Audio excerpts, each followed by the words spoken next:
So then you went to the bar to get this drink order. And where did you leave Amie when you went to the bar? She was in line with the friends that we had met, that we found there. So she was with other people. And how long were you at the bar area before something happened? Approximately 10 minutes into me waiting in line at the bar, I received 2 phone calls from a friend. What's the name of this friend? I'm sorry? What's the name of the friend? Ashley Jemison. Can you spell that? ASHLEYJEMISON.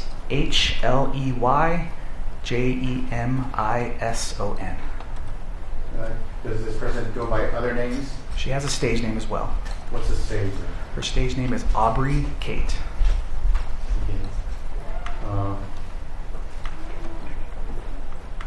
And what happened at this point? The first phone call, when she called, I couldn't hear. It was a lot of loud commotion. It was chaotic. So I couldn't understand, and I hung up. And then 30 seconds later, I received another phone call from her as well. And all I could hear amongst the chaos, or the sounds that were sort of the loud sounds, was, "Get the F over here." What did you do? I immediately went back to the line. And when you went back to the line, how far away is the line from the bar? I was probably 25 yards away from that portion of where they were at in the line. Once you went back to your original location, what did you see? It took me a couple of minutes to kind of weave through the different people that were standing there and blocking my route. When I got there, I saw Amie and the defendant were walking away from the line together. And when you say the defendant, you see the person you saw there that night here in court today? Yes. Can you please point him out for the jury and describe what that person's wearing today? He's wearing a blue suit and glasses. What color shirt, sir? A white shirt as well. Right, identifying the defendant. And as you approached them, did you hear anything being said? Initially seeing them walk away, I first checked in with my friend who called me, and she told me, "This guy is freaking out on your friend." So I then walked over to where the 2 of them had walked to, and they had... When you say the 2 of them? Dr. Amie and Gareth Pursehouse. And then as you walked over there, what, if anything, did you hear? As I was walking towards them, the only words I heard was, "You ruined my life, you bitch." And as I got closer, they both stopped, they both looked at me, and I checked in with her and said, "Is everything okay?" And she said, "Everything's okay. I'm going to be right here talking." And so I went back to the line and waited for her. I also said, "I'll wait in line for you." And so I waited and kept her place.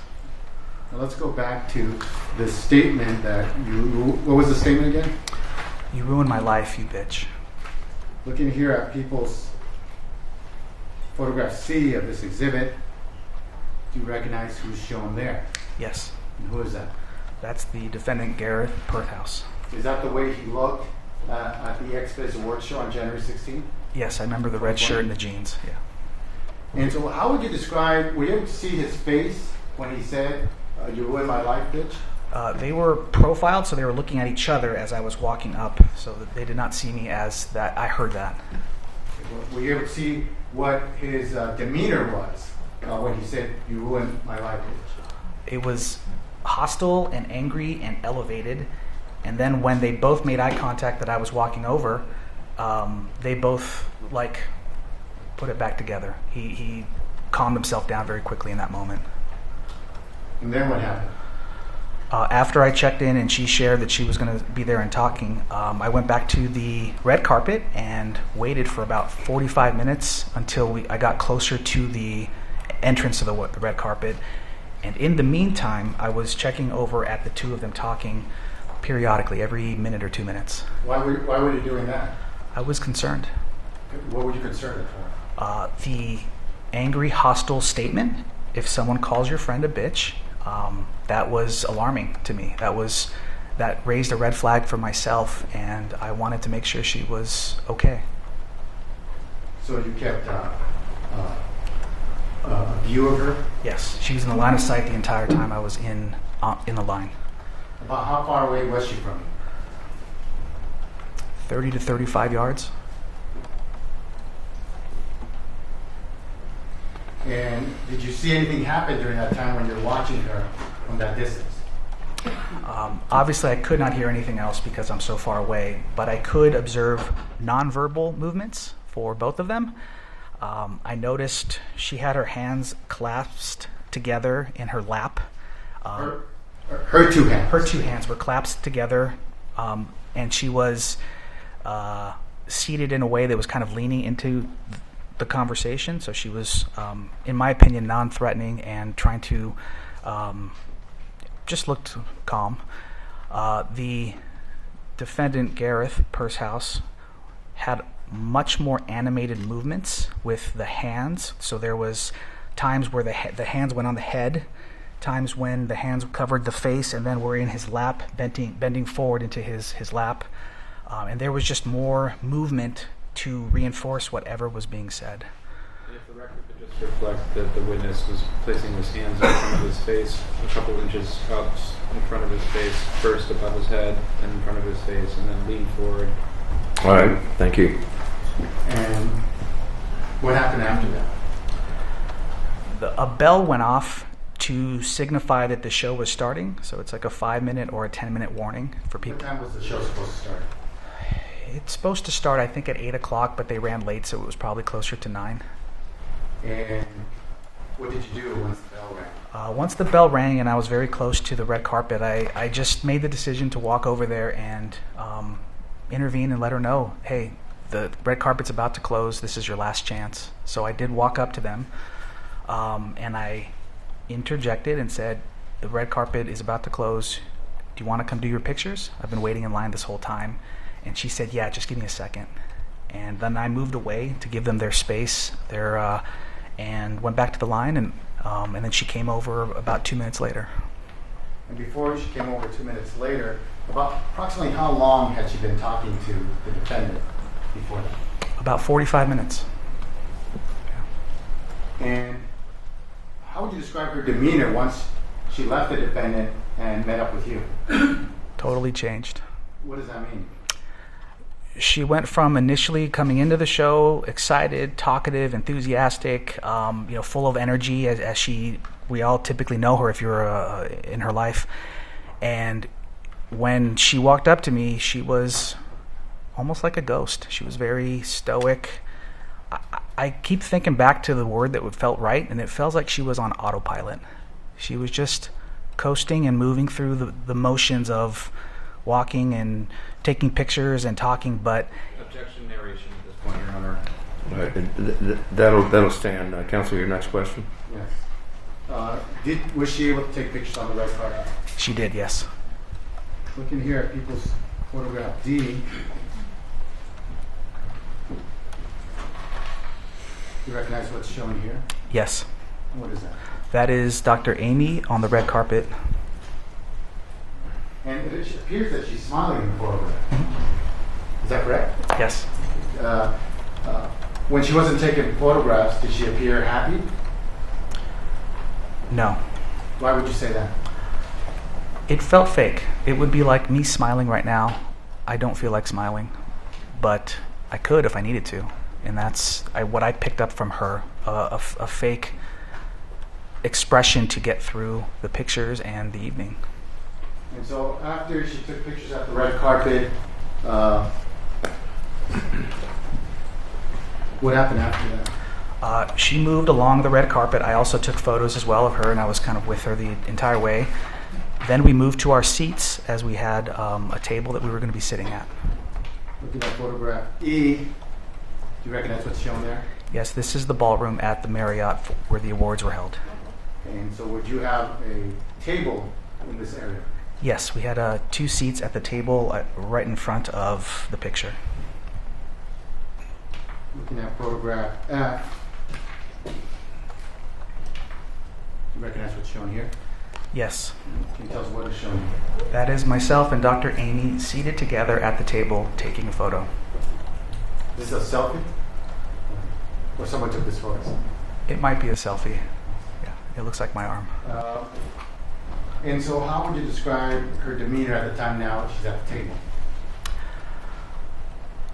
Loss of energy, unenthusiastic, not talkative, a very different person than who arrived there. Did you see her take photos with friends? She did take some photos with people. Yeah. And about how long did this show last? The show was approximately 2 hours. And did anything happen before the conclusion of the show? About 10 minutes before the show ended, and we know that it ends because there's a program. The defendant, Gareth Pursehouse, approached our table and knelt down next to Amie and spoke in her ear. Could you hear what he was saying to her? I could not. And did anything happen as a result of that? After they exchanged a quick conversation, she turned to me and said, "We're going to keep talking after the show." So what happened? So then the show ended, and she told me where she was going to be, which was the same bench, the same area where they were speaking before the show. And because that area had everyone leaving the ballroom was going to be walking by that area, it was very public, and she felt safe there, and we agreed that's where she would speak. Narration. Non-responsive.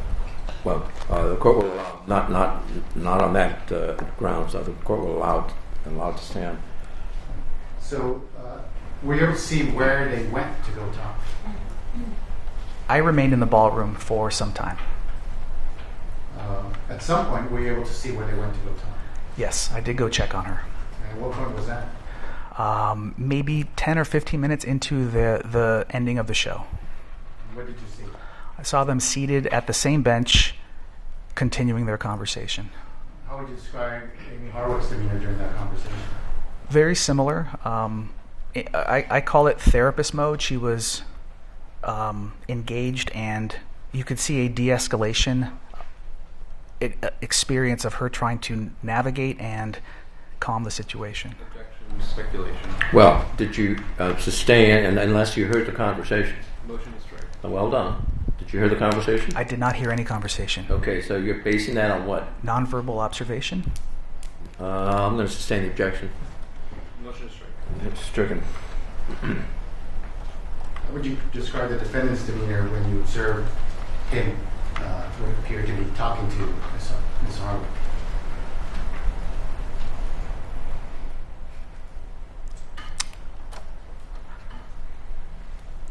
You know, in that moment, I just checked to make sure they were seated there, and then went back to and left. So I didn't take a lot of time to see the nonverbal of their conversations outside of the two of them talking and leaning into each other. And the location where they were talking, was there traffic around it, people traffic?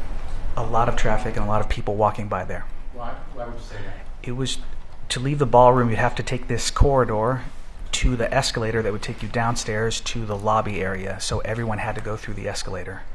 Or they could walk a lot farther and go down the elevator. So you had to walk by them. And at some point, did you go talk to Amie Harwick while she was talking to the defendant? We exchanged text messages, so I didn't approach the two of them. I only sent messages to check in and ask how you're doing. Are you okay? And she would respond, "We're still talking," or "I'm okay."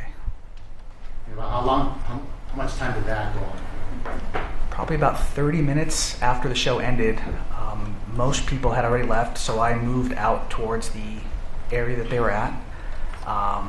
And I grabbed a chair and I sat down and just was in the line of sight, just kind of waiting and watching. Just to be clear, you said 30 minutes. Were you referring to how long the second conversation took? From the end of the show till the time I moved out to sit down in that outside area where they were talking was about 30 minutes. Okay, thank you. And so now you're seated watching Dr. Harwick and the defendant talk. Yes. And how long does that go on? Probably for another 20 minutes. And so you're able to see her. Yes. And after 20 minutes, what happens? Nobody was left. The cleaning crew was picking up the tables, and registration had been broken down, the registration tables and area. I just felt like it was time to go, that this had been a long time, and so I decided to walk up to them and let her know that I think it's time to wrap up and we should get going. About what time was this, approximately? About midnight. And so did you do that? Yes. What did you say? Just like that, I think it's time for you two to wrap up. We should be getting going, and gave them another couple of minutes to wind down and wrap up their conversation, and then the two of them stood up, and then her and I proceeded to walk towards to the escalator and then go downstairs to her car. This would be the parking lot? There's a parking structure that underneath the hotel, yes. And did you make it to that car? Yes, we did. We arrived at her car. And on the way there, did anything happen? She didn't want to talk. And What does that mean, she didn't want to talk? I was just asking, how did things go? What was that all about? And she didn't really want to speak. She was in a hurried rush to get to the car. And so did you rush to the car? We did. And We didn't stop anywhere, talk to anyone. We just went directly to the car. And when you got to the car, did anything happen? Once we sat down in the car, she had this big sigh, and she then told me who it was. Because originally she had just said it's an ex. And then she shared with me which ex it was. And in that moment, we talked about, she mentioned, I'm not going to this burlesque show any longer. I told her I won't go see any other friends. And we Narrative at this point.